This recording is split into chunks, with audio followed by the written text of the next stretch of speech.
Hello mga kabibig! Welcome back sa ating bagong YouTube channel. Ito ang pinakamaingay nga YouTuber sa balat ng YouTube.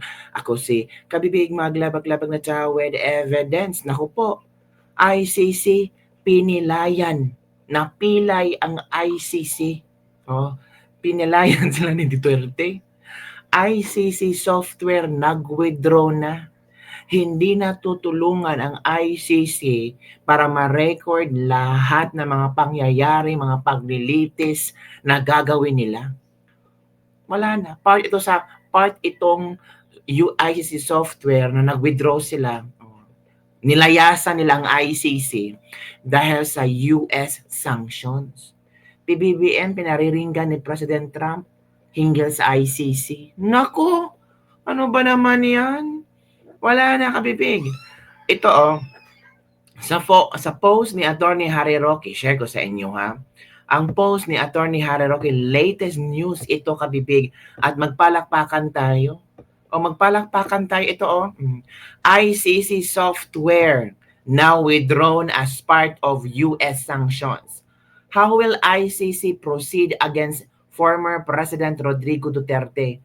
Manual typewriters, bring him home. Oo nga, no? Umalis na ang software. Paano lang i-record lahat ng mga pangyayari? Typewriters. Yun kasi ICC. Yun ang problema ngayon. Paano kayo tutulungan? Magpatulong kayo kay Marcos. Di ba? Ito ang komento ng ating mga netizen. Natawa ako. Yan ang mahirap na. Sige pa, ano na inaantay nila? Bakit di na nagdesisyon? Philippine government will provide encoders and editors daw po. Wow. Iba ang gobyerno, ha? So halata talaga kung ito ay totoo na ang gobyerno natin ay magbibigay ng encoders at editors. So tayo talaga, ang Pilipinas talaga, ang pwedeng ma-blame sa kung ano ang mangyari kay Pangulong Duterte. Philippine government ang siyang talagang pushing through na makulong si Digong at hindi makakaalis. Di ba? Ito. I don't think they will lose access just like that. If it's already anticipated, they have already migrated to different software daw. But remember yung sinabi ni Trump, whoever helped them give assistance or monetary fund, magkakasanction. Oo nga, no? So kung sinong tutulong sa ICC, sige, si Trump ang kaaway niyo. Naku, ang Pilipinas magbibigay ng encoders at editors. So ang Pilipinas maging kaaway ni Trump. So ang Pilipinas sinusuportahan ang ICC. Naku, paano yan? Naku. Ito pang sabi ng isang netizen, God save the Philippines. Thank you, Attorney Harry, for the updates. The reckoning has just begun. Akala nila ay ganun lang kasimple matatalo ang mga Duterte. If this gonna happen, answered prayer. Totoo nga po nag-withdraw na po ang ICC softwares. Kasi dahil sa US sanction. Maybe this is a disadvantage na madelay yung proceedings at lalong tatagal si PRRD. Ganun ba? Baka pwede ding gamitin ng ICC na kasi wala na kaming software, dyan muna si Digong, wait lang tayo kung kailan tayo magsisimula o baka next year pa. Ma'am ba? Nagkagulo na talaga ang gobyerno ni Bangag. Gigabaan na ang ICC. They maybe use a Microsoft fake license. Their life will be miserable and their greatest mistake is holding up Tatay Digong until now. The delay is a tactic. It means they are not ready for a bloodbath war of arguments. Yun ang mga statement ng ating mga netizen. Usong-uso na yung bloodbath, no? Sino bang nagpauso niyan? Si VP Sara. Sino pa ba ang nagpauso ng bloodbath? Di ba si VP Sara? Nako, if you still remember, ang Hungarian parliament approves leaving ICC. So, aalis na sila. In Hungary parliament, 134 lawmakers voted in favor of the proposal to leave the ICC, while 37 voted against and 7 abstained. Once the decision is promulgated, Hungary will notify the United Nations. Foreign Minister of Peter Szijjártó, he alleged that the ICC becomes politically motivated judicial body, which was unacceptable. So ito pa, si Viktor Orban, sabi niya, Hungarian Prime Minister, there's no longer an impartial court, a rule of law court, but rather a political court. This very important court has been diminished to a political tool. Ang Hungary wishes to play no role in it. Oh. Donald Trump, if you still remember, the ICC recent actions against Israel and United Nations, United States, set a dangerous precedent, directly endangering current and former U.S. personnel, including active service members of the armed forces, by exposing them to harassment, abuse, and possible arrest. This malign conduct, in turn, threatens to infringe upon the sovereignty of the U.S. and undermines the critical national security and foreign policy work of the U.S. government, our allies. Yun ha. The U.S. expect its allies to oppose the ICC. Pero ang Pilipinas ba umupose sa ICC? Hindi. Ally tayo ng Amerika. 'Di ba, mga kabibig? Oo naman, halata naman, 'di ba? Ally tayo ng Amerika pero inopose ba natin ng ICC? Hindi. 'Di ba? Kasi ang sabi-sabi, sige, pagbigyan natin si Marcos, gusto makipag-reconcile sa mga Duterte. Pero ang gusto ng mga supporters, sige Marcos, pagbigyan ka namin, pero iuwi mo si Digong. Magawa ba yun ni Marcos? Magawa ba yan ng PBBM? So after sa lahat na nangyari, after yung mga statement ni Torre, lahat-lahat, yung pagsakay ng Pangulong Duterte, yun, nakalimutan nila ng mga supporters ni Pangulong Duterte. Hindi, no? Ano to? Naglalaro lang tayo ng ng tanga-tangahan. Hindi ganun katanga ang mga Duterte supporters. Kaya Marcos, pag nagdrama ka dyan sa podcast interview, make sure iiyak ka ha, yung may luha ba para ramdam namin ang sincerity mo. And after that one, gumawa ka ng action. Pabalikin mo si Tatay Digong. Di ba mga kabibig? O, ito pa. Kumusta na pala si Tatay Digong, kabibig? Ay, okay lang naman si Tatay Digong. May latest update tayo ha. Galing sa kapatid ni Tatay Digong. Nag-usap sila ng Tatay Digong. Ito na. Makinig tayo sa updates ni Bong Duterte tungkol kay Pangulo Duterte. Ito na. Isolated, so medyo lonely. Wants to go home. But I cannot brief him about the case. So sabi ko lang. Kasi nakikinig sila eh. Bawal talaga. Baka mamaya malaman nila yung mga ating mga taktika, no? Yeah. So, lang ako na I cannot discuss this case sa loob. Of course. So, mostly ang discuss namin, nag-brief ulit ako sa kanya sa politika sa atin, kay BP. Sabi ko si BP, ayaw ng kwan.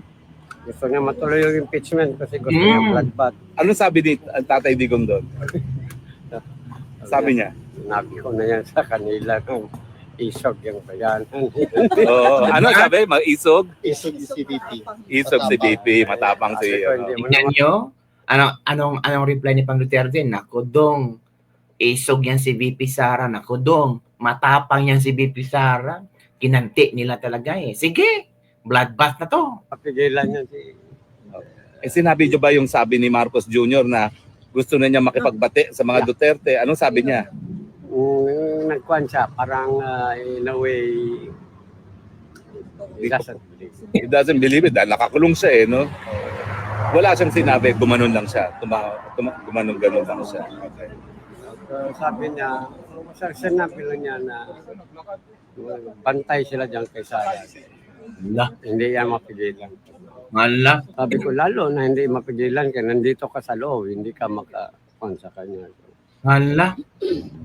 So, Naku po. Maghahanda na kayo kasi hindi talaga mapipigilan si VP Sara. May mensahe ba siya, sir, sa mga kababayan natin? Ulit ha, nagpapasalamat talaga sa suporta ninyo. Ang daing support ninyo. Sabi ko, Sabi ko, paglabas ko nito, merong mga nag-aantay pa rin doon. Sabi ko, from different parts of Europe. Although sinabi niya na, parang concerned din siya sa inyo na, you know, you have to go all the way here just to go on. Pero sabi ko, hindi mapigilan yan kay sila man ang gusto. So sabi niya, salamat lang talaga daw. Nabanggit niyo ba ho yung ating marcha nung 17 at yung naparating yeah. na pagtitipon sa 24, Sa 24 po. Yeah, I mentioned that. Sabi ko ito sa big crowd. Tapos sabi niya, really? Sabi ko mo, tapos there will be another one sa 23 ba yan? 24. 24. Oh. And then sabi ko, and then another one kung dadating na si... Sinabi niyo na may posibilidad na darating si Inday Sara. So, ang kuha na lang natin, if ever kung dumating si Sara, ako naman medyo Uuwi. balik na muna doon. So whoever kung sinong dadating sa mga anak, silang take over. Ako talaga, all I can do sa loob because as I said, cannot discuss the merits of the case law. So nag-brief lang ako sa kanya sa pangyayari sa Pilipinas. Paano po ang briefing niyo? Anong sinabi niyong latest development sa Pilipinas?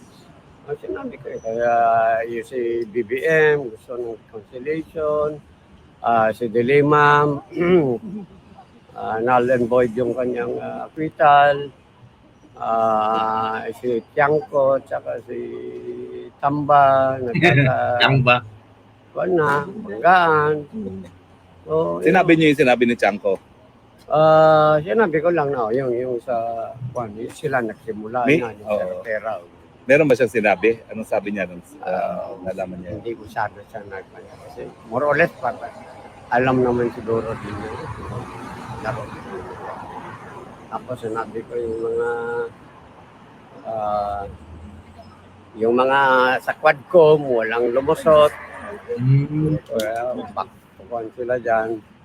So, yun yung binabanatan ni Sara. Ayun, iba, family matters.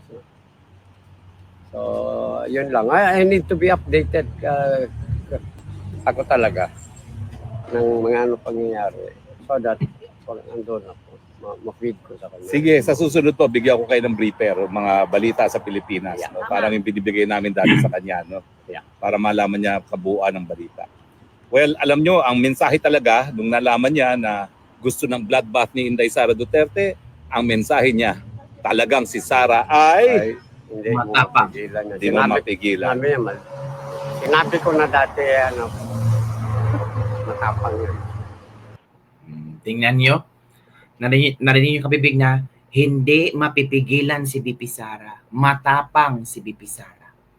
So, yun lang kabibig ang ating Ladies Lebak-Lebak for today. Narinig nyo na ang kapatid ni Pangulong Bongbong Marcos. Bongbong Marcos. Pangulong Duterte. Tapos, ito palang kapatid na si Bong Duterte. Siya yung nagbibigay ng impormasyon ng latest news kay Pangulong Duterte. Kaya nga nung sinabi niya na si BBM gusto ng reconciliation, iling-iling si Pangulong Duterte. Yung parang, talaga pa, sinungaling yan. Binudol niya ang anak ko, mambubudol ulit. Tapos tungkol kay Sara, na bloodbath for the impeachment, ang tanging sagot ng Pangulong Duterte, na magbantay sila, mag-ingat-ingat sila kasi matapang yung babaeng yan. So hindi, wala na makapagpigil kay BP Sara, lalo na kuno, kay Tatay Digong ay nasa loob ng kulungan. Di ba mga kapibig? Inubo na naman ako. Natawa lang ako sa bloodbath ba? Gamit na gamit ito sa maraming Pilipino ngayon. At sino bang nagpauso? Natural ang BP Sara natin. Oh, meron bang pauso si Claire Castro dyan? Wala naman, di ba? Hay, nako. So yun lang kabibig ang ating Ladies Lebak-Lebak for today.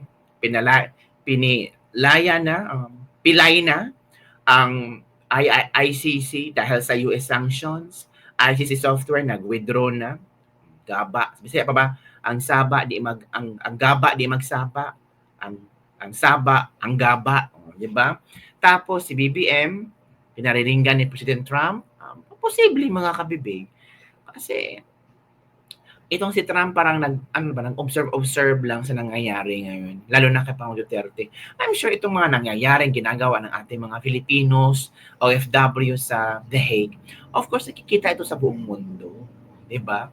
Grabe ang lawak ng social media ngayon. So mga kabibig, ano ang inyong komento hinggil dito sa latest update ni Tatay Digong? Don't forget to like, subscribe, and share this video para sa mga latest trending news na ating pag-usap-usapan. Bye everyone! See you next time!